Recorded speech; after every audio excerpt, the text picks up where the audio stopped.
Yohane sura ya 8 aya ya kwanza hadi 11. Yesu akaenda mpaka mlimani, mpaka mlima wa Mzeituni. Hata asubuhi ilipokucha, akaingia tena hekaluni, na watu wote wakamwendea, naye akaketi akawa akiwafundisha. Waandishi na Mafarisayo wakamletea mwanamke aliyefumaniwa katika uzinzi, wakamweka katikati.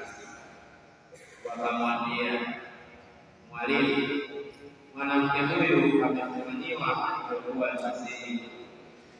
Basi katika Torati Musa alituamuru kuwapiga kwa mawe wanawake namna hii, nawe wasemaje? Nao wakasema neno hilo wakijaribu ili wapate sababu ya kumshtaki.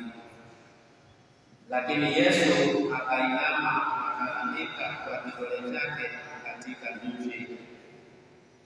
Nao walipozidi kumhoji, alijiinua akawaambia, yeye asiye na dhambi miongoni mwenu na awe wa kwanza kumtupia jiwe. Akainama tena akaandika kwa kidole chake katika nchi. Nao waliposikia wakashtakiwa na dhamiri zao, wakatoka mmoja mmoja, wakianzia tangu wazee hata wa mwisho wao. Akabaki Yesu peke yake na yule mwanamke amesimama katikati.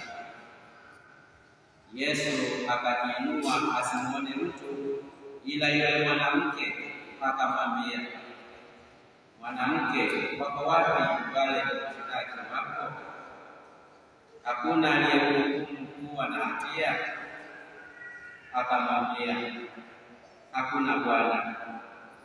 Yesu akamwambia, wala mimi sikuhukumu, enenda zako, wala usitende dhambi tena.